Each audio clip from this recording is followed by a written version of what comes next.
This episode is supported by FX's The Shards, a seductive drama from executive producer Ryan Murphy. Set in 1980s Los Angeles, the series follows a group of glamorous, deeply entangled high school seniors drawn to a life of wealth, beauty, parties, and excess. At its center is Brett, whose reality begins to unravel when the arrival of a new student coincides with a series of mysterious murders. FX's The Shards premieres August 5th on FX and Hulu. These long dog days of summer, we just made it through a heat wave. Mama was parched through this heat wave. I was hitting up Dunkin' every single day, and I will continue to, probably for the rest of my days, but especially this summer. Dunkin' is helping everyone stay cool this summer with its lineup of refreshers. These drinks are packed with bold, fruity flavors and served ice cold. It's amazing. Dunkin' refreshers are the perfect afternoon pick-me-up. I like to start my morning with them personally, and then sometimes I go back for a second one because I'm just feeling crazy. They come in a variety of delicious flavors, including fan favorites mango pineapple and strawberry dragon fruit. And then for a limited time, there's black cherry and there's pink pineapple. I'm going to tell you something right now, and it's a bold claim, let me tell you, but I stand behind it. Pink pineapple will change your life. It is so good. It has me feeling like I'm sitting in a pool, resort side, just living, honey. It's so yummy. Try your favorite flavor with green tea, sparkling water, lemonade, or Dunkin's all-new limeade. I haven't tried the limeade yet, but I'm going to. Usually I get my drinks made with green tea and occasionally lemonade, but I do really like the green tea. Or if you don't want to build your own, try one of Dunkin's curated refreshers like the Cherry Lime Ricky or the Ultimate Pink Daydream. The Cherry Lime Ricky, scrumptious. I could drink like 3 of these a day. They're so freaking yummy. Head to Dunkin' today and find your favorite refresher. Dunkin' refreshers contain less than 1% fruit juice. Limited time offer. You know what's really terrifying? That unfinished college degree lurking in the background, just sitting there waiting for you. That's where Southern New Hampshire University comes in. With flexible online degree programs, there's no commuting, no rigid schedule, and no more excuses. Plus, they have some of the lowest online tuition rates in the U.S. Visit snhu.edu/morbid to learn more before your degree becomes just another story about what could have been. Hey, weirdos, I'm Ash. And I'm Elena. And this is Morbid.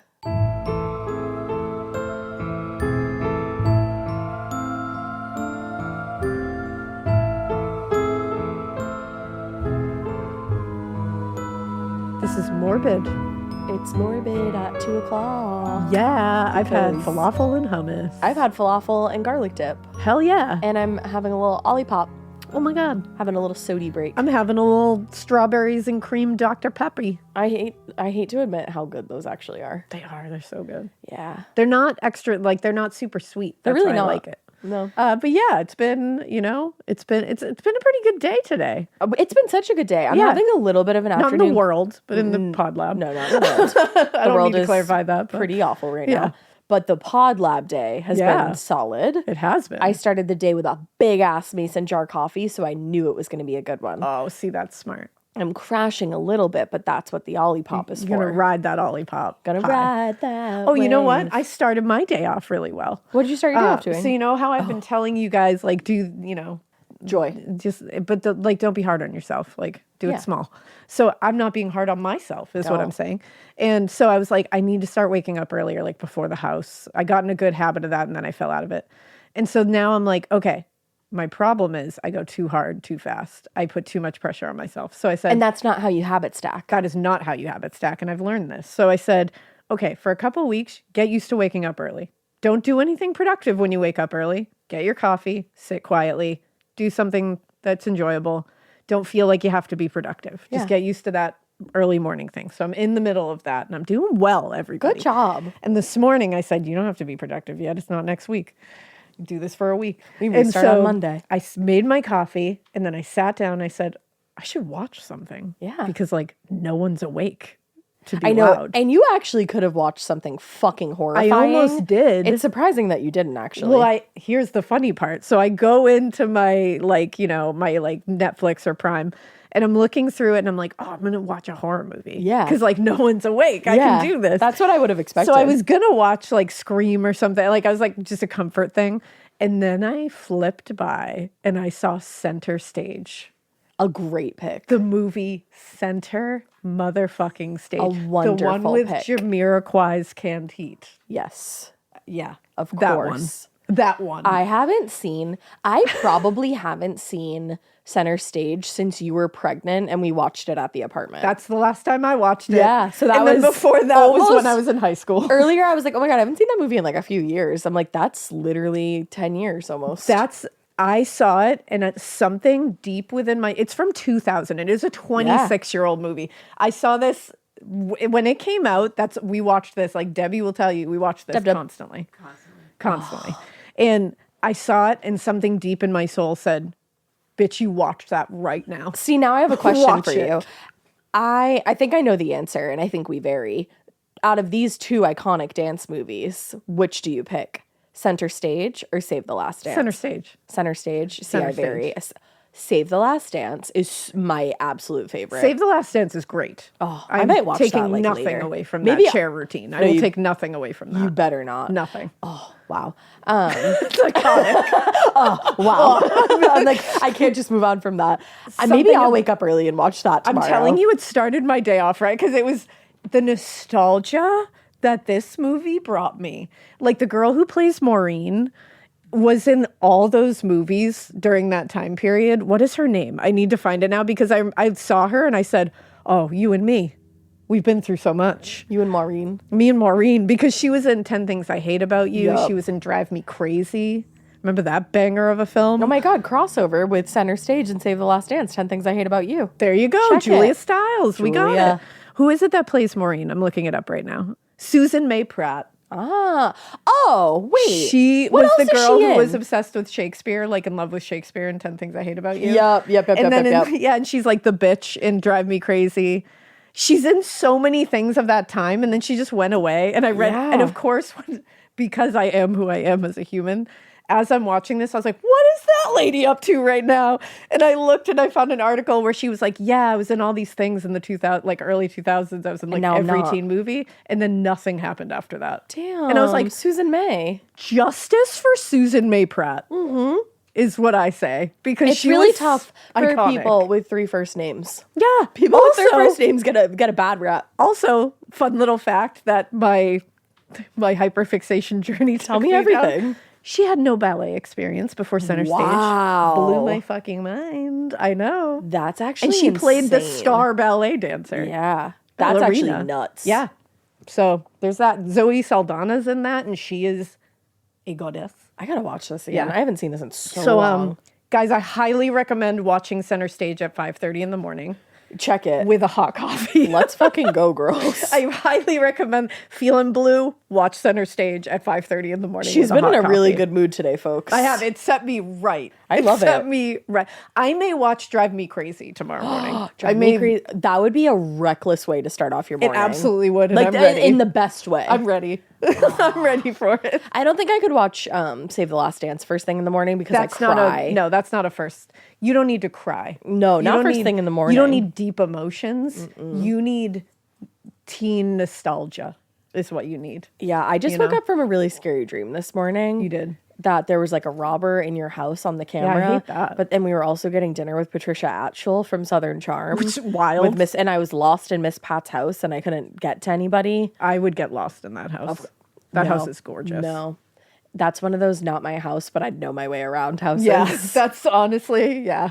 That house, gorgeous. Gorgeous. I'm obsessed with that house. It's kind of just like on the road, I guess. Like people have driven past it and they're like, it's literally just like right there. That's just not to triangulate Miss Pat's location. I but mean, it's on Southern Charm. It's literally on It's TV. a pretty iconic house. it is. But yeah, and it was like the burglar from The Sims. No, but it was a lot scarier than that. It was dressed like that, Yeah. but it didn't have the big what's the thing over its Plumb head? bob? Yeah, it did not have a plumb bob. Remember when you had a plumb bob? Yeah, that It was was scary awesome. and it was saying creepy things into the camera and I was trying to get to you, but I was Yeah, I lost don't at like Miss that. Pat's. I hate that. I mean, you get lost in Miss Pat's. You know what can you do? I wouldn't. But it was in your old apartment, which was Yeah. like super weird. I was very transported. And then I hate a dream that you wake up from like first thing in the morning like that. Where Yeah. it's like I didn't wake up like shrieking or anything, but it was like It's just like unsettling. yeah, I don't like that. Yeah. And then I ran into my neighbor who was like the nicest lady, and she was so put together. And I was wearing, hadn't brushed my teeth yet. I was wearing cherry pants Yeah. and Drew shoes. Hell yeah. It was really embarrassing. That's why I'm really happy that it seems like my whole neighborhood is very the same in the morning. This woman Feels like we're all just rolling out there in some sweatpants. I think she has like a job to go to that's not like That she has to like look nice. yeah, like I think early. she has to like look nice, and she looked great. In fact, I told her she had great loafers while I was wearing was my nice. husband's shoes. That's nice. My husband's Van Clompers. But you know what? You threw a compliment to somebody first thing in the morning. I did. You started her day off right. I did. And Dolo's day started off right. She fucking loves our neighbor's dog. So there you go. Yeah, you know, you do what you can. So you know that's starting your day. Starting with your National day. Aid. Starting your day with us. Maybe you're starting your day with us right now, and you're like, "Wow, this is ridiculous." You're like, holy shit, what are you guys doing? well, You know, if you need one more thing to do, maybe go pre-order The Butcher Legacy, the third Definitely book do in that. my series. What's you can the get link? it at butcherlegacy.com. You can get it anywhere you want. I believe there are still some signed copies left at Barnes & Noble, but there's a limited amount. So those are only at Barnes & Noble right now, the signed copies. So, but, you know, go grab them wherever you want. and there's special you know? editions with fun illustrations and sprayed edges. There is. That's fun. So go get whatever one you feel you are drawn to, but There's go an option pre-order for it, all. you know? Also, check out, if you're listening to The Rewatcher, continue to do so, please. And if you're not, what the heck? Come on. Come True Blood's on. so fun. True Blood is really, really good. We're having a blast. We are going to be covering next Wednesday the penultimate episode, and then obviously the season finale the week after that. So Yes. tune in. And, you know, it's going to be awesome because Ash is going to find out the identification of a serial killer on True Blood. And I have so many theories. And I can't wait for her to find out. I'm so excited, but I'm also so nervous. I hate being wrong. I know. I'm excited for you to find out. Okay. But yeah, join us over there. It's a lot of fun. And I think I shouldn't say that's all business, but, you know. That's all our business business. and pleasure, Yeah. I would say. Check it. But let's get into the case, shall we? We shall. So the case I have today for us Tell me. is the murder of Kitty Genovese. Oh, I did take a psychology class in Good old college. bystander effect. So I am familiar with this. Yep, a lot of people should be familiar with this if you took any psychology classes or any any criminal justice classes, anything like that in school. Usually they bring cover this this. up. So this case is wild. It's very tragic. It's very sad and very tragic, and trigger warning because it's like very brutal. So let's talk about first who Kitty Genovese was. Mm-hmm. Catherine Kitty Genovese was born July 7th, 1935. She was born in the Park Slope neighborhood of Brooklyn, New York. She was the oldest of 5 children born to Vincent and Rachel Genovese. Of the 5 Genovese children, quote, Kitty was the talker, bright-eyed and full of pep. Oh, I love that. The family was definitely not well off financially. And, you know, life could be a little difficult. They're in a cramped Brooklyn apartment together. Yeah. That's a lot of people. Yeah, Brooklyn's tough. Yeah. And think about New York apartments right now, and there's 7 people in there. No. Yeah. But they generally, they got along with each other and they cared for one another best they could. It seemed like a good existence. That's nice. By the time she reached high school in the fall of 1949, Kitty was definitely one of the more popular girls in school. She was killing it. And she was starting to get attention from the boys in her class. Of course. You know? We love love. One of her former classmates, Angelo Lanzone, said Kitty was attractive, but there was more to her than looks. Kitty had charm. Oh, honey. Which, Angelo. Angelo. I love Angelo. Just being like, she was real pretty, but she was also awesome. I think she's a Cancer, so she's There you definitely go. deep. She's a chama. Yeah. And while Kitty may not have been the best student among her peers at the time, she did excel in courses like English and music. She seemed like she had a creative spirit to her. Yeah, that makes sense. And she was very liked by her teachers. She was liked by other students. She was just like killing it. Yeah. Kitty. Kitty. So by the time Kitty finished high school in 1953, New York was changing. It was just changing as a city, and there were fears over rising crime rates. It was just becoming wild. Not long after she graduated from high school, her mother was walking home one afternoon and witnessed a shooting in the street in broad daylight. Jesus. According to author Kevin Cook, Rachel Genovese practically walked into the shooting. She was close enough to see the victim's blood filling the sidewalk cracks. Oh, that'll change you. Yeah, Rachel's one and only experience as a witness to violent crime was more than enough. She has a whole family to take care of. Yeah. And that summer, Vincent bought a small ranch house in New Canaan, Connecticut, and began making arrangements to move the family to the suburbs, about 50 miles north of the city. He told the rest of the family it's safer there. Nice people. I think that was happening a lot during this time. Yeah. Like people were moving outside of the city. For sure. And obviously, the move to New Canaan was supposed to bring them out of this city that they saw as having rising crime rates. But Vincent also hoped that the new environment and higher, the higher caliber of community is what he felt it was, would encourage Kitty especially to meet a nice man and get married. Have some kids. And to that point, Kitty had gone on a handful of dates with boys at school, but never anything serious that lasted more than a few dates. And in truth, the thought of dating, quote, filled her with troubling longings and queasiness. She's like, She's like, not for me. So to Vincent and Rachel's great surprise, when they announced the move to Connecticut, Kitty said, no, I'm not moving. hello? Yeah, she frankly told her parents, I can't go. I feel free in New York. I'm alive here. Oh. And at first, the thought of their daughter staying behind in the city was out of the question. She was an adult at this point, and, if she wanted to live on her own, there was really nothing they could do to stop it. Yeah. They could try to convince her, but you can't stop it. Oh, that's got to be so rough because they're like, wait, come with us because we feel like it's safer. And then this happened. Yeah. So she promised them she would find a safe neighborhood and a good job. She would call them regularly and take the train to New Canaan on weekends to visit. All right. Although- really, what more can you ask her to do? And although Rachel and Vincent still didn't like the idea of leaving her behind, Kitty's assurances seemed genuine, and eventually they gave their blessing and were like, fine. Now, in that first year on her own, Kitty stayed in the extra room in her grandfather's apartment and found work as a secretary at an insurance company. And in time, she'd saved enough money to move out, and by the end of 1954, she'd found an apartment of her own. Her job paid enough, but it kind of lacked the social aspect that Kitty had been hoping for. So just a few months after moving into the apartment, she quit her job and found a new job waiting tables. When the job as a server fell through, she found another, this time as a hostess at an Italian restaurant. But that too really wasn't what she wanted. And it was only by chance that after the hostess job came to an end, Kitty finally found what she had been looking for when she answered an ad looking for a bartender at the neighborhood bar in Hollis, Queens. And like you said, she's chatty. She's got she's like a je ne sais charismatic. quoi. Yeah, and as a bartender, the money she made in tips was more than enough to support herself. Oh, yeah. But just as important, the bar in the neighborhood provided a community that she was looking for, especially since her family had moved to Connecticut. Restaurant crews get so close. Really tight. And in time, she moved up from bartender to manager and began settling into life in Queens. Wow, good for her to be so young and to make moves like that, like legit money moves. Yeah, she's moving on up.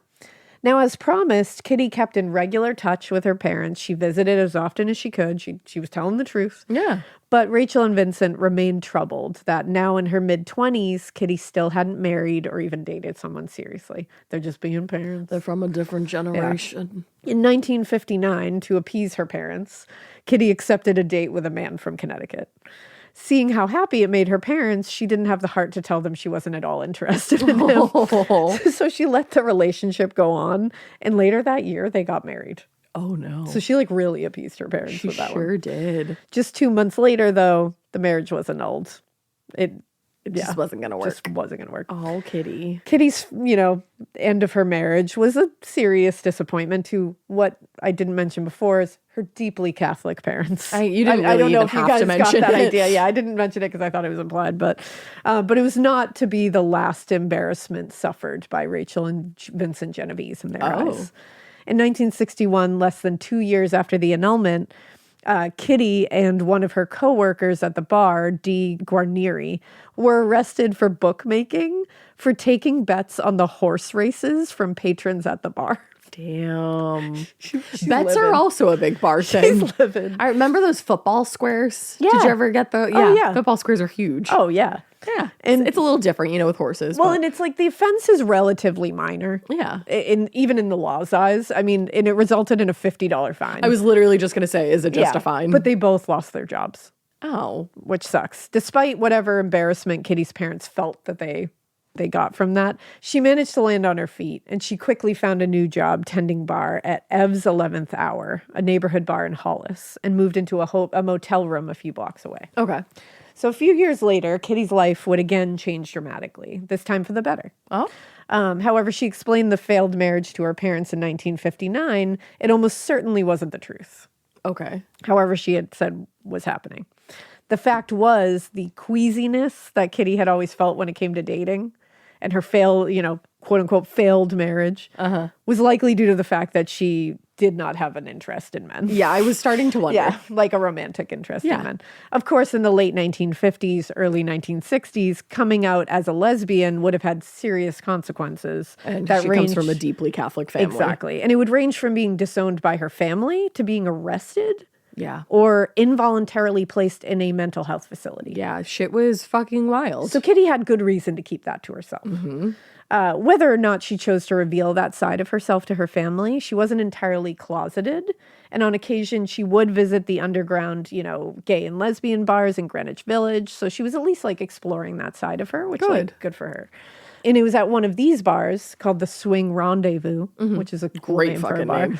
That Kitty met the first person who she felt a true romantic connection with, Mary Ann Zalanko. She was a few years younger than Kitty, but she'd been on her own since the age of 16 and had been supporting herself in New York ever since, which takes a tough chick. Badass. Yeah. Essentially. Like if you can make it in New York from 16 years old. Yeah. That's it. You're a straight up New Yorker. One spring night in 1963, Marianne stopped into the Swing Rendezvous for a drink and was approached by a woman at the bar. The woman asked, "Don't I know you from somewhere?" Oh, I love it. And as opening lines go, it was definitely, a tired one. So Marianne was like, "I don't think so." And she kind of Marianne had been hearing that from the age of 16 onward. No. And she kind of brushed it off as a failed pickup attempt. Yeah. But the woman just smiled and said, "Oh, I think I do. I'm Kitty."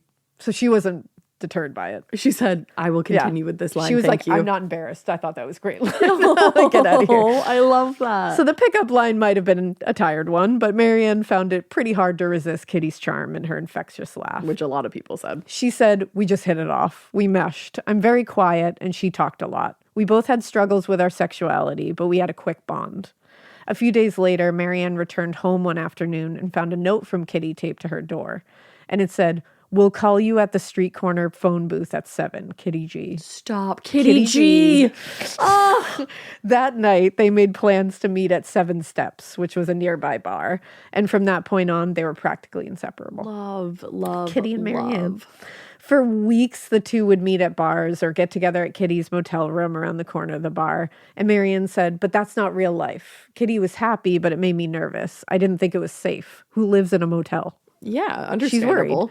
At Marianne's insistence, the two began looking for an apartment and soon found a one-bedroom on Austin Street in the Kew Gardens neighborhood of Queens, right next to the Long Island Railroad station. Okay.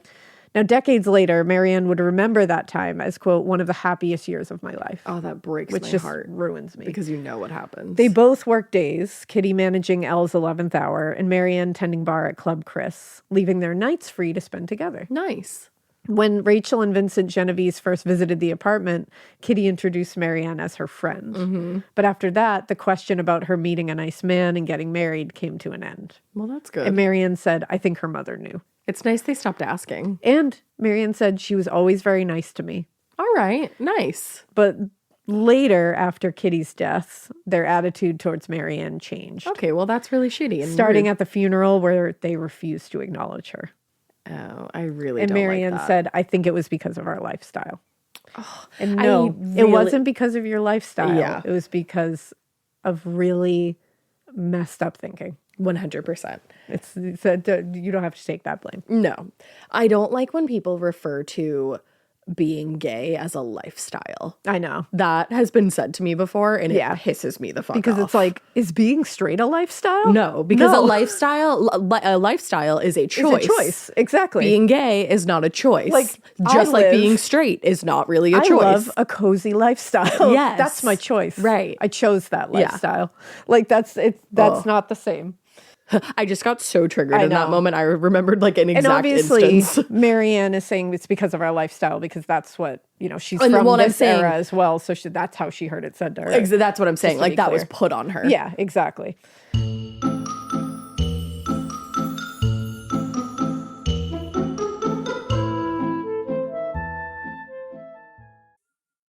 Getting scared is one thing. Getting a thrill is, well, you want more of those in your life. The Genesis GV70 is built to thrill, baby. A thrilling yet elegant design always makes driving the GV70 an exciting adventure. Its powerful athletic stance screams performance and turns heads. Everybody's looking at you, girl, or boy, or whoever. Command the road and experience a class-leading standard 300 horsepower. Oh my God. Plus, discover the different dynamic drive modes for all different terrains. Choose between the different terrain modes for whatever road conditions you may encounter. The Genesis GV70's award-winning technology and performance lets you drive with comfort and drive with confidence all at the same time. It's an exciting SUV with intuitive tech that can make your ride smooth even when the road isn't. And its blind spot cameras allow you to see what's next to you. It's like having eyes on the side of your head. That's pretty iconic. Its performance, by the way, is measured not only in power, but in how it makes you feel confident, sexy. The Genesis GV70. Learn more at genesis.com and feel the GV70. This episode is supported by FX's The Shards, a seductive drama from executive producer Ryan Murphy. Set in 1980s Los Angeles, the series follows a group of glamorous, deeply entangled high school seniors drawn to a life of wealth, beauty, parties, and excess. At its center is Brett, whose reality begins to unravel when the arrival of a new student coincides with a series of mysterious murders. FX's The Shards premieres August 5th on FX and Hulu. Chilling crime cases are mysterious, but finding coverage shouldn't be. With the State Farm Personal Price Plan, you have options and can personalize your plan to help create an affordable price so you can get back to cracking all of life's bigger cases. Talk to a State Farm agent today to learn how you can choose to bundle and save with the Personal Price Plan. Like a good neighbor, State Farm is there. Head to statefarm.com to get a quote. Prices are based on rating plans that vary by state. Coverage options are selected by the customer. Availability, amount of discounts and savings, and eligibility vary by state. Now, regardless of how Kitty's parents or anyone else felt about their relationship, Kitty and Marianne could not have been happier. Good. And good for fucking They them. both deserve to be. Immediately after moving in, Kitty began setting up her apartment, determined to make it a cozy home because she was choosing a cozy lifestyle and getting to know their neighbors. Billy Corrado, one of her neighbors, said she was super nice with a smile for everybody. Oh, she sounds fucking awesome. Kitty Genovese sounds like a Kitty G. fucking badass. She does. Now, after moving in, they quickly settled into a quiet domestic life together. Love. And on their nights off, Kitty would read fiction while Marianne painted. Oh. Like, they talked about art, music, movies, their shared interest in astrology. Oh, bitch. You would have loved I them. love, especially to be interested in astrology back then, an OG astrology girly. Yeah. Come on. Yeah. They really were living this little idyllic just moment together. And for it to be in the 1960s, for them to be a gay couple in the 1960s, that was hard to find. Absolutely. Is your own idyllic Life. bubble. Yeah. Together where you were unburdened by everyone else's fucking opinions about Yeah. it. But they found that together, and it makes me happy that they Makes had me that. so happy. And just like, she's living such a New York life, which makes me so happy Yeah, because that's what she wanted and where said, she felt free. I feel free. I feel alive. Now, it's going to take a rough turn. Of course. I know I've set you up for this, but it gives me a little comfort to know that she had this like idyllic life with someone she loved Yeah, before at this least she had a happened. But moment this is of going to that. be a hard turn. Now, at around 2:30 a.m. on March 13th, 1964, Kitty finished closing up Ev's 11th hour and headed out to her red Fiat parked in the lot. After years of managing the bar, Kitty had gone through this routine a million times, and it all felt so routine that she didn't even think to survey her surroundings when she left the bar. She might have noticed, if she did, a man in the Chevy Corvair sitting at the light watching her. Mm-hmm. If she looked in her rearview mirror as she pulled out the lot, she might have seen this man do a U-turn in the middle of the road to follow her car. Ooh. But even at that late hour, it's unlikely that Kitty had danger on her mind. After all, Queens was the safest of the boroughs at this point. She felt so at home here that it never would have occurred to her that something terrible could happen. Well, that's it. And like you said, she has been enmeshed in this place for years. This is her home. She feels safe. Now, pulling off the parkway at the Queens Boulevard exit, Kitty turned onto Austin Street and then parked in the lot for the Long Island Railroad, ignoring the no parking signs, just as everyone in the neighborhood always did. I was going to say. They said, fuck that. Yeah. As she got out of the car, she fumbled with her keys. She probably didn't notice the white Corvair slowly pass by and pull off the side road a half a block away. After lingering a moment to lock her car doors, Kitty turned and began walking towards the building. The door that led to Kitty and Marianne's second-floor apartment was in the back of the building, which required her to walk down a dark alley, lit faintly by the street lamp by the railroad tracks at the other end, but pretty dark. Yeah. Maybe Kitty finally caught on to this man who'd been following her since she left the bar, or maybe she simply got the feeling that something wasn't right. We don't know. Whatever the case, she started running towards the street light, and the man behind her ran after her. Oh, God, that's an absolute nightmare. Most women know that feeling Absolutely. of running from somebody. So many women have been in that situation. Now, she'd reached the entrance to the bookstore when he finally caught up with her, knocking her to the ground and driving his hunting knife into her back, yanking it out, and then stabbing her again. It happened this fast. And that's a split second. Yeah. Several of Kitty's neighbors were awoken by the screams they heard coming from the street. She shouted, "Oh my God, he stabbed me. Please help me." At that, one of the windows in the apartment above shot open, and a man, Robert Moser, stuck his head out, and he shouted, "Let that girl alone," thinking that she was being harassed by someone. Yeah.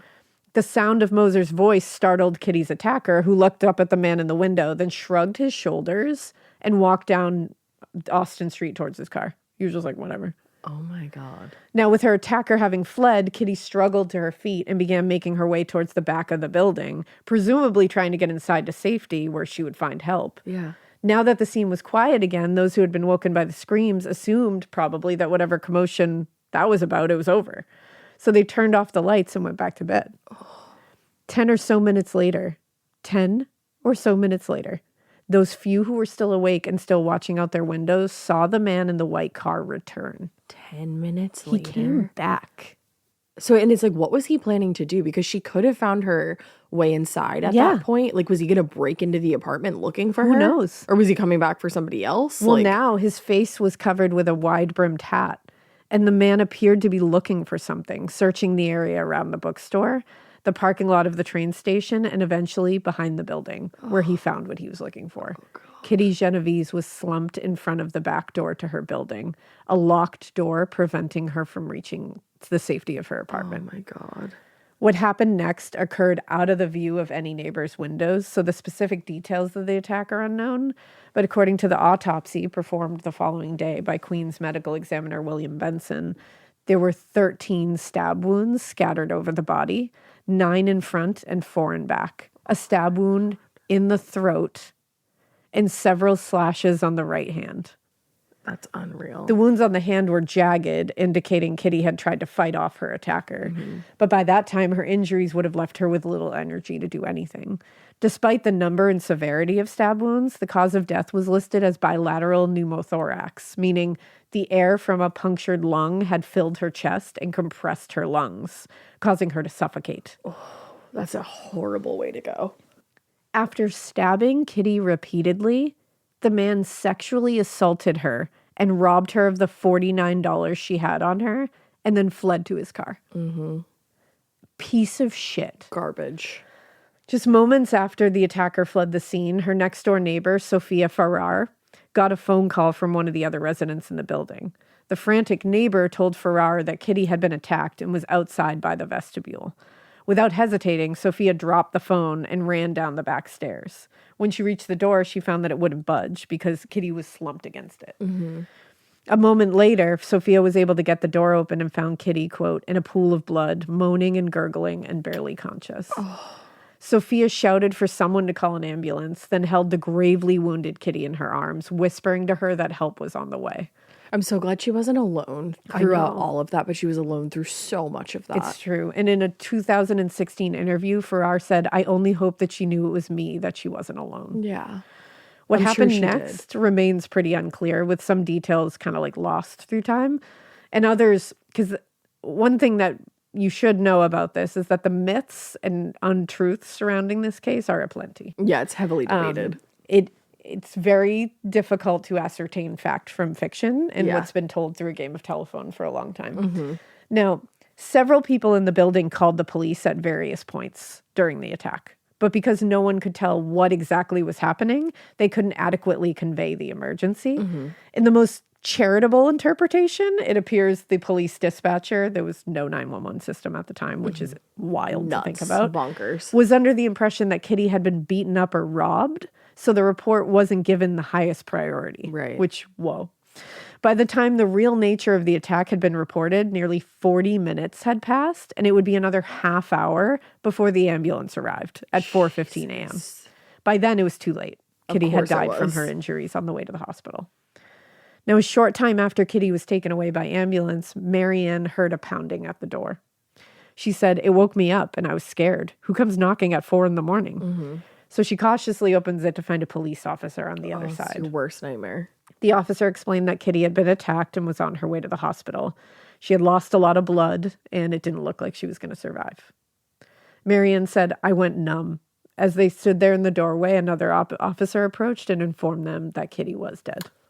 Oh, at 4 a.m. So 4 a.m., she hears a knock at the door. It's a police officer who says, "The love of your life has been attacked and is on the way to the hospital, and we don't think she's going to make it." And another officer comes up while you're processing that and says she actually died. Make it. Like 1-2 punch. How do you ever recover? How do you from process that? And at such a young age too, like your mid-20s, that's probably the first person you've ever truly loved. How the fuck do you ever move on from that? I don't know how you survived. So for the next several hours, Marianne sat in the kitchen with her neighbor, Carl Ross, who brought over a bottle of vodka. Outside, police and reporters were milling about the area, taping off the scene, snapping photos. When Detective Mitchell Sang arrived around 7:30 a.m., he didn't take kindly to the presence of Carl Ross. In his report, Sang wrote that Ross, quote, claimed to be consoling Marianne while swilling vodka and acting obnoxious. When Sang asked to speak to Marianne alone and Carl protested, which, like, don't do that. Yeah, you gotta. The detective physically pulled him out of his chair and shoved him out the door. Yeah. Angry, frustrated, and probably a little drunk, Ross kicked a hole in one of the first floor doors, causing Sang to place him under arrest for disorderly conduct. That's like, babe, you're not doing yourself any favors. And it's also like, with everything going on right now, Don't add. I just wouldn't, like, because you're also adding to Marianne's, like, shit right That she now. has Like, to she's deal going with. through enough. It just doesn't need to be about you. You might think you're Like, helping, but you're very you're much just hurting. making it about you right now, and Marianne's the one going through this. Yeah. Now, I also don't think he should have been arrested. No. I think you just tell him, like, just go sleep it outside. off. Yeah, like, Yeah. go sleep it off. You shouldn't arrest him for that. No. Obviously, everyone's under. You know, he did like Well, he damage did to public kick a hole. property. I didn't even think of that. In my head, I was like, oh, he kicked a door. You know, it happens. Yeah, if he kicked a hole in through it, that does suck. And now it's like somebody's got to fucking fix that. It's just such like a high. I'm like, fuck. Like, the emotions are so high in that situation. It sucks all around. It's true. They probably just arrested him to get him the fuck out of there. They probably did because he was drunk. So Yeah, that's not good. Hopefully, they just let him sleep it off and then sent him Yeah, home. I just feel bad for these people. But I know this is a lot. the arrest of Carl Ross does reflect the misplaced priorities and bias that would ultimately run through much of this case, though, I'm sure which there is was a lot of frustrating. bias. A young woman had been brutally murdered by a stranger at the doorstep of her own apartment building. It's like, maybe let's focus on that. Yeah, and it's like the first action taken in the investigation was to arrest a neighbor. Can we look somewhere else? Yeah. When homicide detectives John Carroll and Jerry Burns took over the investigation later that morning, things didn't exactly improve. Oh, great. After aggressively interviewing the neighbors in the building, the detectives turned their attention to Marianne, who was treated more as a suspect than a victim. A suspect? Yeah, Marianne. You woke her out of a dead sleep. Marianne said it was good cop, bad cop, but the bad one, Burns, did most of the talking. For hours, they peppered her with questions that, in retrospect, didn't seem all that relevant to what happened. I'm sure. They wanted to know how long she'd known Kitty, who their friends were, how often they argued, and most important, inappropriately, did Marianne have any sexual problems? Sexual. Oh, because they were saying, are you a lesbian? Yeah. Because that was considered a sexual problem. Yeah. She said, I was still in shock. It took me a while to realize what he was getting at. They Yeah. thought I might be the one who killed her. Unreal. Like, she didn't even know that's what they were getting at. Unreal. It eventually became clear to Marianne that the detectives were more interested in her relationship with Kitty than they were finding the man responsible for murdering her. And the more they pressed her, the less comfortable she became. The other thing, it's like, go ask around from the apartment. A man They saw a literally man. saw the person who did this. Yeah, you're aggressively talking to the neighbors. They're going to tell you they saw a man. She said, I didn't want to talk to the cops, especially not Burns, but they harassed me for 6 hours trying to get me to say something bad about Kitty. Finally, they got me to admit it. Okay, we were lesbians. Yeah. Decades later, Marianne would still regret revealing that information. She said, I was always upset with myself for revealing that. What right did they have to know? It's true. What right did they have to know? But when you're pressed for 6 hours, I'm surprised you didn't say more than that. Like, now, in the days that followed, Marianne shut herself up in her apartment while more than a few neighbors began keeping their distance from her. that's horrible. Police officers and detectives continued coming around to ask prying questions about their relationship that felt more like accusations than anything else. A few days later at the funeral, things only got worse as Kitty's parents rejected Marianne entirely and turned their back on her. That's shitty. Kitty's brother Vincent said, my mother couldn't handle it. We read about it in the papers, the gruesome description. A few days after the funeral, the police finally took Marianne's name off the suspect list. Nice. Why? Couldn't even let her get through the funeral. And here's the thing. Normally, when somebody is murdered, if they are living with a partner, of course you ask the partner first. This is a little different. This is so much She's different. outside on the street. She's not in the apartment. The door was locked, and that's the whole reason yeah. she couldn't get in. She was sleeping in the apartment, and neighbors literally saw a man. There are attacking eyewitnesses. her. It's like, this is a very different situation. I would always say it makes sense to ask the partner first because you got to rule them out. But not here. This is not one of those. And I feel like they railroaded her at first. Well, they did it because of they did it because of her sexuality, 100%. Now, on March 18th, less than a week after the murder, Corona, New York resident Raul Cleary was standing outside his house when he saw a young man he didn't know coming out of his neighbor's house carrying a television. Cleary called out and asked the man what he was doing. He said, "It's okay, I'm helping them move," as he loaded the TV into his Chevy Corvair. Now, Cleary went back inside and called one of the other neighbors to ask whether the family across the street was moving, which this is a good neighbor. It really is. Hell yeah. And the neighbor said they definitely were not.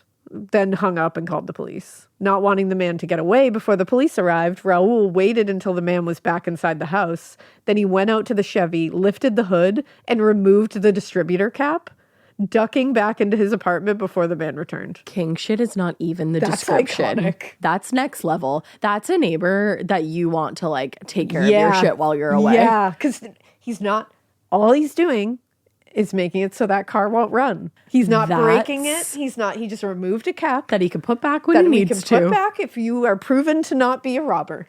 Iconic behavior. Pretty Raul. Raul forever. Raul. Now, when the man came back out and found his car wouldn't start, he simply got out and walked away down the street, giving no indication that he was committing a crime. Okay. He was equally unconcerned a short time later when two patrol officers pulled up beside him and started asking questions about his having been at a house down the street. Yeah. The young man with the white Chevy turned out to be 29-year-old Queens resident Winston Moseley. Winston Moseley. At the time of his arrest, Moseley was married with 3 children. Are you fucking Had a kidding me? decent job at a nearby factory, and most importantly, he had no criminal record. That is next level. To their surprise, when he was interrogated by police, he freely admitted to having robbed the house in Corona and even claimed to have committed many similar break-ins in the past. He told police he had given most of the appliances to his father, who owned a repair shop and could resell them. The officers paid a visit to Moseley's father, who confirmed that his son had brought him several items in the past. Now, despite his calm demeanor and almost eager confession to robbery, For real. investigators couldn't help but feel there was something he was hiding. So they decided to hold on to him a little longer for the robberies while they did some digging. It didn't take long for them to realize that Moseley's car matched the description of the car seen outside Kitty's building on the night of the murder. A few hours after Winston Moseley was arrested for robbery, he was sitting in an interrogation room across from Detective John Carroll. Among other things, Carroll was curious about the fresh scabs on Moseley's hands, which he claimed he got from working around the house. Doubt it. Carroll said, "No, you got those cuts from Kitty Genovese when you were putting the knife in." Shit. Which, like, whoa. Just boom. The room went silent for a few seconds, and then, with a slight smile forming on his lips, he looked at Carol and said, "Okay, I killed her." Oh, that's chilling. What the fuck? Just a father of 3 Yup.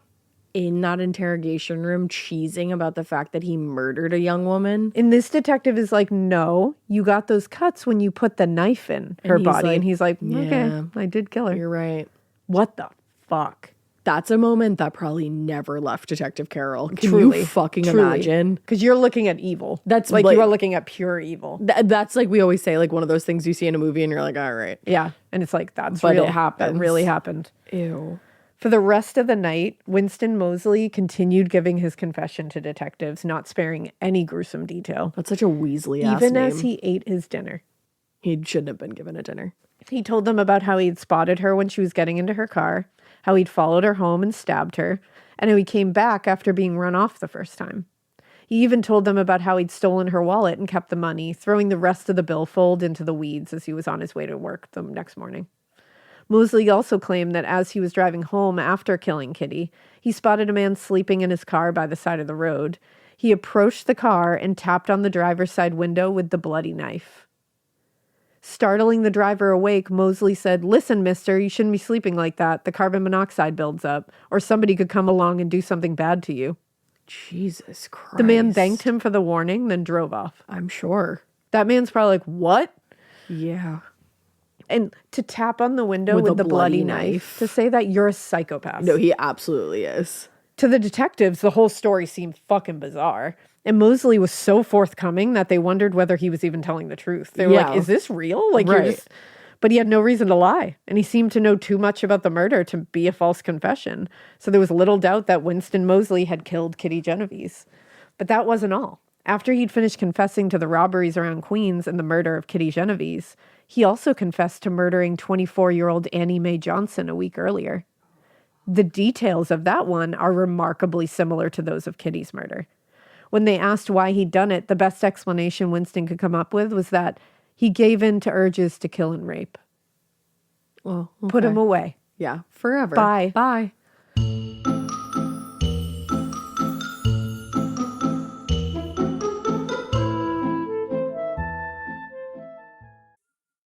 Getting scared is one thing. Getting a thrill is, well, you want more of those in your life.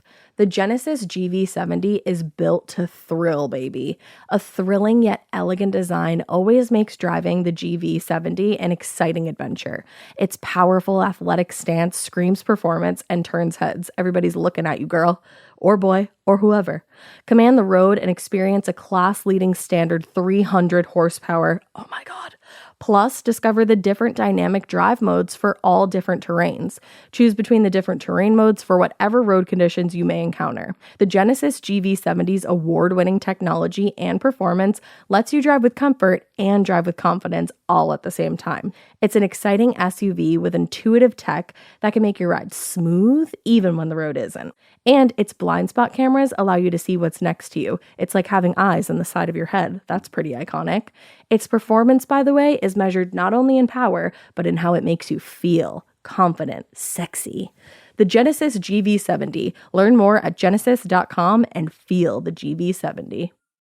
This episode is brought to you by SoFi, the all-in-one finance app where you can bank, borrow, and invest all in one place. Let's talk about bank accounts for a second. The average bank savings rate is 0.39% in interest. You're earning pennies on your savings, and it doesn't have to be that way. But with SoFi's high-yield checkings and savings, the money barely making moves sitting in your savings account can earn over 8 times the national average savings rate with eligible direct deposit. No account or overdraft fees. We love transparency. You can get your paycheck up to 2 days early, plus get up to a $300 welcome bonus when you sign up with eligible direct deposit. Sign up for SoFi checking and savings at SoFi.com/morbid. SoFi checking and savings is offered through SoFi Bank, N.A., member FDIC. Terms apply. Chilling crime cases are mysterious, but finding coverage shouldn't be. With the State Farm Personal Price Plan, you have options and can personalize your plan to help create an affordable price so you can get back to cracking all of life's bigger cases.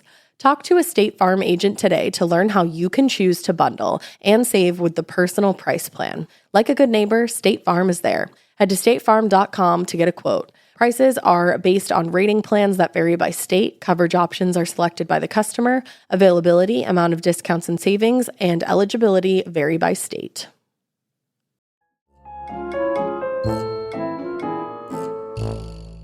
When Moseley was done giving his confession, Detective Carroll went to the phone to call prosecutor Phil Chetta to inform him that they'd likely solved 2 recent murders.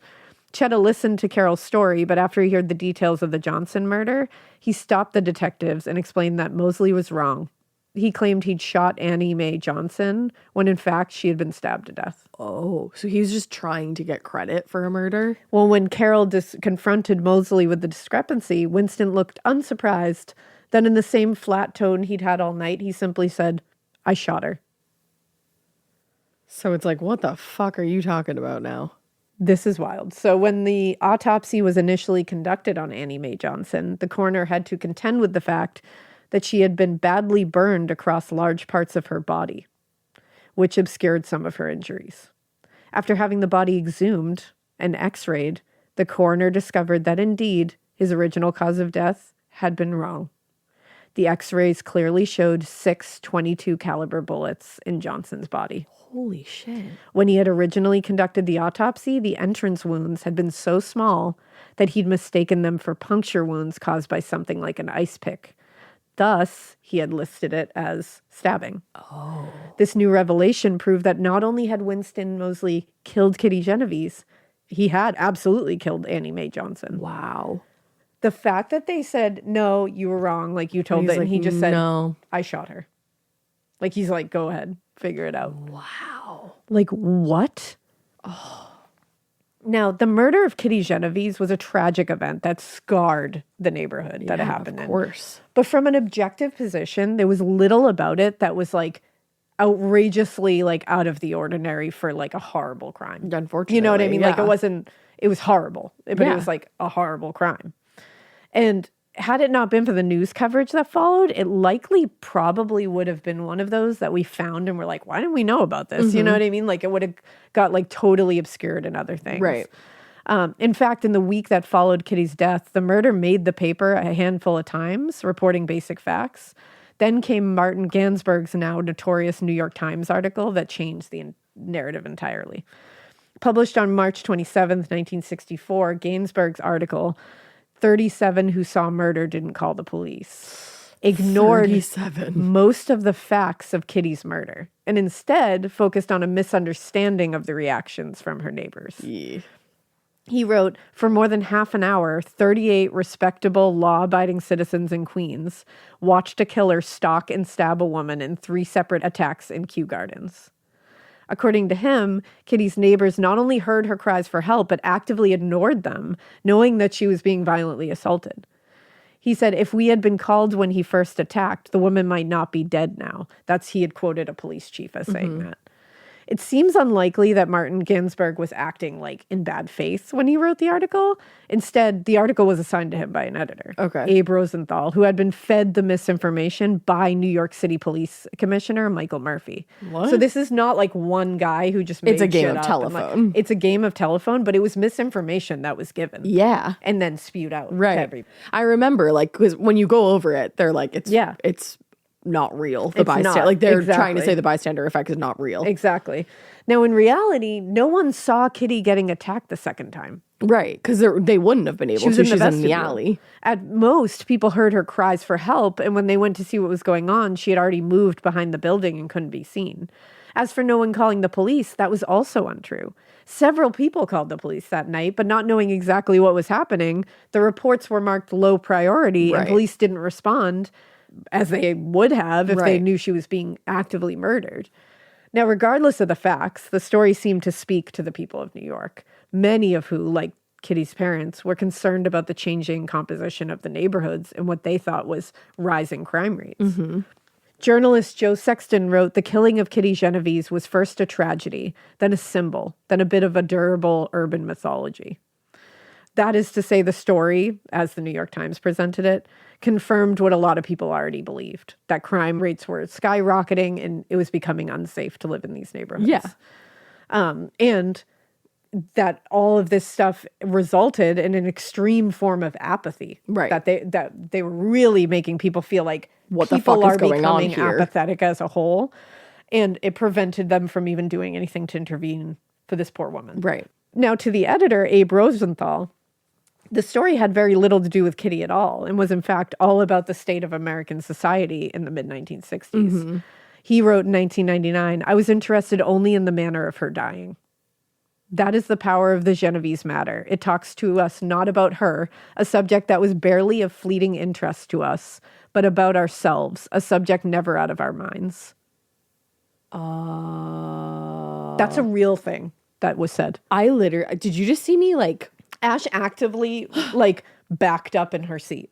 Like it thrust her backwards. What the fuck? I can't imagine. I'm talking. actually speechless. So the whole thing was like, oh my goodness, we're all becoming apathetic. This is bad. High crime rates. Nobody's going to interview. And then he's literally like, yeah, I don't care about that woman that got married. Let's talk about apathy though. That and it's got like, murdered, did you not step right in the irony of your statement? Did you choke on the irony of that statement? That you're being like, fuck, we're all getting apathetic. This is terrible. Everybody listen to this. Who gives a fuck about that girl? I care about me. It's like, you literally are apathy, my friend. Like, that's insane. You are literally walking apathy down the street. The point, you just how'd you miss it? Like, how can you actually lack that much humanity? And also, like, as a journalist, I'm like, you wrote that down and read it and then published it? And somebody else was like, good idea. Like, what? Hello? Yeah. Yikes. As author Melissa Jane Hardy put it, Rosenthal's interest was aroused not by the murder victim, but by his fantasy of the reader reading the story. Okay. Which is a perfect way of saying it. Yeah. She's like, yeah, he didn't care about a murder victim. He had this fantasy in his head about somebody reading this story and being enthralled by it. Then you should write fiction. Yeah. Fantasy is perhaps the best way to describe his interpretation of this case. To him, it didn't matter that Kitty Genovese had a family, friends, a girlfriend who loved her. Clearly not. Or that an entire neighborhood had been literally fucking traumatized by her death and would carry with them the burden of inaction, however unfairly it had been put upon them. What mattered to him, the only thing that mattered, was that people maintained their fear and outrage that drove them to pick up his articles instead of another paper. That is so outlandish. Like, that's unbelievable. And just the lack of ethics, babe. Yeah, that's a crazy one. The lack of ethics, the lack of empathy. Yeah. Hello? Yep. Hello? In the weeks that followed, subsequent articles appeared in different newspapers, like all over the place, addressing the so-called problem of urban apathy. Did they put him on the cover of those? Rosenthal wrote in a March 28th article, experts in human behavior, such as psychiatrists and sociologists, seemed as hard put as anyone else to explain the inaction of witnesses. Citing no one in particular, Rosenthal went on to say, most of the witnesses, in attempting to explain their inaction, said they did not want to get involved. So he didn't cite anyone as saying that. But he just said everybody said that. Except people had gotten involved. Right. Somebody yelled out their window. Yeah. Many, as soon as they knew what was happening, called the police. Right. When Robert Moser heard Kitty's cries for help, he shouted at the man he believed was only harassing her. But he got involved when he thought somebody was just harassing her. Yeah. Causing Winston Moseley to briefly flee the scene. For 10 minutes. The only reason Moser didn't go down to see what was happening was that he saw Kitty stand up and begin walking towards the door. And he said he just believed she was all right. Right. Also, the moment Sophia Farrer learned that Kitty was in trouble, she raced down the stairs and held Kitty in her arms, offering her comfort and kindness and like just somebody being there in her final moments of life. That's the thing. There was a lot of humanity involved we in this, can't take and a lot that of away empathy. from this. Like, the fact of the matter was, if there was an action, it was on the part of law enforcement. Yeah. Who couldn't be bothered to find out what the fuck was going on until it was too fucking late. Yeah. Like, that's the reality. It's the truth. It is the truth. But none of that mattered to the people that were saying this, like to Rosenthal. All that mattered to him was that people kept reading what he was saying and he kept building a name for himself. Yeah. In the weeks and months that followed, he continued to push the apathy narrative, determined to find, a way to ride this wave of attention as far as he could. In May of that year, he published a long-form article in the paper titled Study of the Sickness of Apathy, where he summarized the public's reaction to learning of the inaction of the Genovese case, saying, what the devil do you expect in a town, a jungle like this? Sir, go elsewhere. What? Just go away. In a matter of months, this story had been changed. They had taken a tragic story of a brutal murder in Queens and made it into an alarmist statement of the decline of urban society. And she got totally lost. Which he didn't give a shit about. Yeah. In his autobiography, Rosenthal wrote of Kitty, her name, once known only to her family and the people she served at the bar, has taken on an instantly understood meaning to all who have heard it. I'm going to make a broad statement, but I feel pretty confident about it. Does he hate women? I feel like he hates women. I'm just getting woman hater vibes. Yeah, it's not great. Broad It's not statement, great. but feels appropriate. Yeah. You motherfucker. Yeah. Like, what? Can you imagine writing that about any person who has lived? Yeah. Like, that doesn't suck. But a murder victim who was in their, like, mid-20s when they were brutally stabbed and, like, sexually assaulted? Yeah. Nobody would have known her name.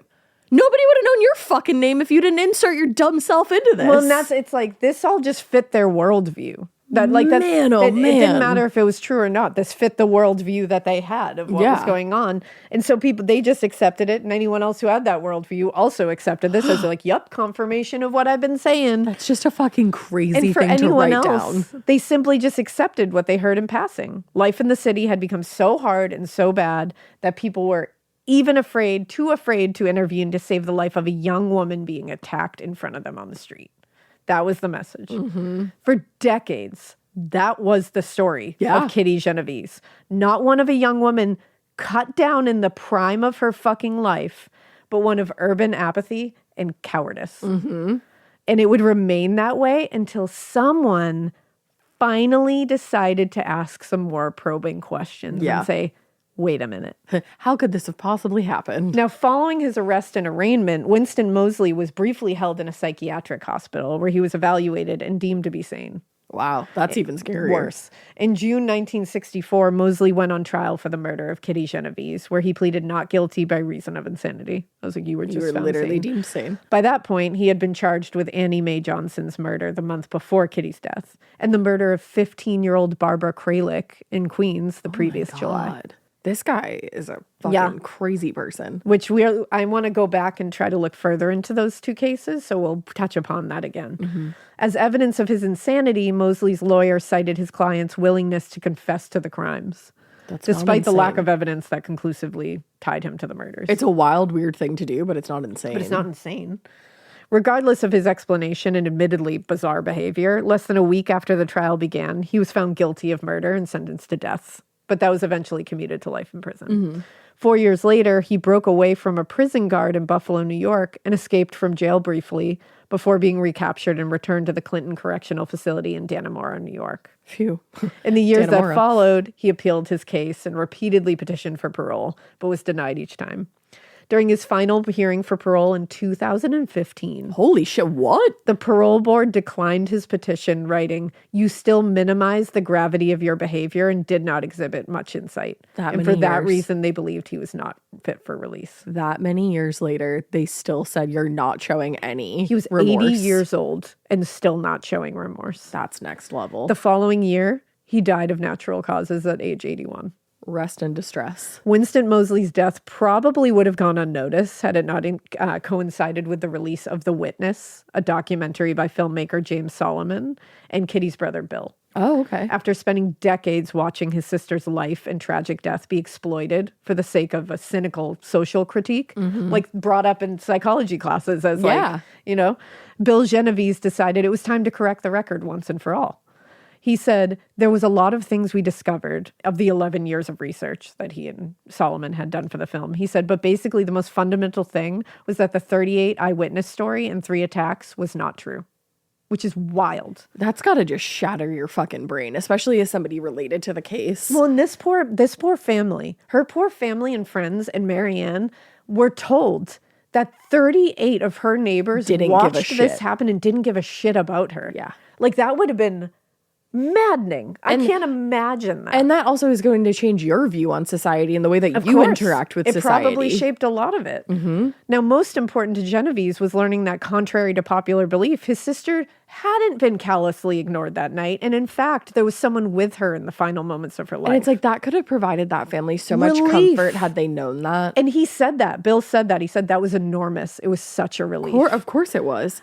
About Sophia Farrar's actions that night. He said, my only regret is that my parents were not able to understand that that was the case. I was just They thinking would have that. been, I'm sure, somewhat relieved to have known that somebody was there. And not only somebody, it was a friend of hers. Of course they would have been relieved by that. In the course of their research, Solomon and Genovese found many people who continued to carry not only the trauma of that night, but also the memory of his sister, were still telling them, like, she was this amazing person, and that's not what is being told here. Yeah. In telling their story and in celebrating the life of his sister, Bill Genovese started a larger conversation that ultimately questioned this myth of urban apathy and corrected the record when it came to the life and death of Kitty Genovese. As for Marianne, whose life was irreparably altered that night. Like I said. She eventually managed to heal a little bit from the trauma of her loss and built a life for herself working as a statistical analyst. Wow, good for her. In 1997, she retired with her partner in Rutland, Vermont, but she carried Kitty's memory with her until her death in April 2024. Oh, Just happened. I'm glad she lived such a long life. In and I hope she was so happy. In 2004, Marianne spoke to the press for the first time about her relationship with Kitty, during which the interviewer asked if Kitty hadn't died that night, would they still be together? And she said, I think Kitty would probably own a bar, and I think she would be happy. And then she paused for a second and added, we both would. Ugh. I was about to cry. No, I get it. Then she paused for a second and said, we would both be. Of course they'd be happy. Which just like, yeah. for her to have to like sit there and think about like what life could be with the person you love so much and taken from you like that, they had their whole lives ahead of them. Those are the questions that it's like, is that appropriate to ask? Yeah, it's like, and I can see like both sides of that coin. I know, where it's like, I know. I don't know. I don't know if it is. It's like if she had her partner, that's really kind of disrespectful. Well, that's the other You thing. know what It's I like, mean? yeah, that's the thing. It's And like, it's if also- she was single, like Absolutely. a single, you know what I mean? Like to be like, do you think you would still be together? But even that is like, it's kind of disrespectful to her to put her in that position. She also is diving into something that would be so hard to access, which is like, hey, go back and pull out all your hopes and dreams for your life together that you had to put that you just had down, to down, you had down. to put to the side. Yeah. When that was torn away from you. That you literally had to bury. And tell me, would you still be together? Like that's a lot for her to have to access in that moment. And I think understand, I like- understand the question itself. I don't know. That's got a I don't heavy know. impact. I'm not saying the person who asked it was trying to be No, I'm not either. a dick, but I just that question, I'm like, ooh, that hurt my heart.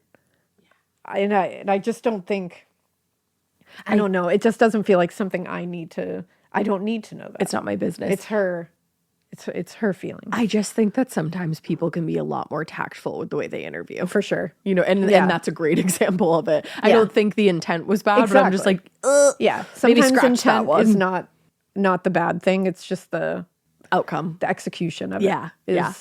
is not great. And I just feel like I just didn't, I don't know. That's not for If she us. wanted to access that, then she can access that. but Exactly. I don't know. I don't want to like force someone to access that No, kind it's of pain. a little exploitative. But I think Kitty Genovese sounded like the coolest fucking lady ever. I really wanted to did. hang. I would hang with her in a Absolutely. fucking second. The whole time I was reading this and stuff about her, I was like, damn. Like what a Sounds like a great girl. what a cool girl. And then Marianne sounds like such a badass. And I feel like hanging in their apartment would be so cool. I With like know. her painting and her fucking Kitty reading and talking and, like, astrology. reading, yeah, just talking astrology, cooking. They would have doing been- all kinds of cool shit. we would have been tight. I feel like They just sounded had we cool. had we crossed paths back then. They just sounded like she was taken away from a lot of people and people who Yeah. didn't even know her yet. She I was taken know. away from potential friends. It's that she awful. probably would have had everywhere. I'm so happy, like you said, in the middle of that they had that little Yeah. bubble for even the amount Even of the time amount that of they time they did. did. Like that's Yeah. such a special connection. And I'm glad that her brother was in like To set the record and straight. like Solomon was able to. They were able to like dive in and be like, no, she wasn't callously ignored, because that's an awful thing to think about for your loved one. Yeah. Well, Like to think that her parents thought that she was just callously ignored as she was brutally killed, Yeah. and that no one was with her when she died. When in reality, Sophia Farrar was Held her. holding her and whispering to her to make sure she knew she was with her. that's like- a good fucking person right there. I feel like sometimes we like always want to For the like a lot negative. of people want to look for the worst. For the hole in the donut. The hole in the donut. I tell my kids that all the time. Don't Is that look a for the hole. It nannyism? is a nannyism. My grandmother. She would always say, "Don't stop looking for the hole in the donut." Yeah. Like there's a whole bunch of donut around that hole, and you're not even looking at it. I love that. And I tell the kids that all the time when they're being negative. I'm going to take that when I have kids. And it's like, sometimes people are great. Yeah. Sometimes that is true. And sometimes human interactions are great. yeah. Sometimes people are fucking terrible, but sometimes people will surprise you. Well, and the sad thing is, it's like there are so many instances of humans being terrible to each other. Yeah. When there is an instance Hold of on to it. connection, let's expose that for what it Yeah, is. And exactly. let's like hold that dear, Yeah. not try to flip it on its head. Exactly. And it sounds like, people did act. It wasn't inaction. It was just a tragic, awful fucking Winston Moseley can go fuck himself. 100%. Rest in distress, bitch. Yeah. Fuck you. Because the fact that he came back, go fuck yourself. The minutes fact that he was later. scared off and then came back is really scary. It's also just like, that's a fucking predator. Yeah. What's your fun fact? So most people are petting cats the wrong way. How am I supposed to pet my cat? Apparently, research shows that they will tolerate it for food and attention, like they're just dealing with it. But the safest spots to do it are under their chin, their cheeks, and the base of their ears. The worst, their belly and the base of their tail. Oh, that makes sense. None of my cats, except Remy, like being pet and on the belly. Yeah. And I always do behind their ears. There you go. Oh, Yeah. I love knowing that. Yeah, so get them under the chin and the cheeks. The base of their tail makes so much sense because once you start going to a cat's tail, it's like the most sensitive part of their body. That makes sense. Yeah. So yeah, Thanks for that. pet your cat accordingly. Pet your cat correct. Come correct. Well, with that, we hope you keep listening. And we hope you Keep it. weird, but not so weird that you try to like turn things into something that they're not when they actually were quite all right. Yeah, it's pretty wild. Yeah, it's a weird fucking thing to do. Gives weird vibes. It does.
Join me, Cindy Lauper, with Chef Michelle Bernstein and Dr. Panico to talk about psoriasis and psoriatic arthritis, the potential connection and risk of developing permanent joint damage.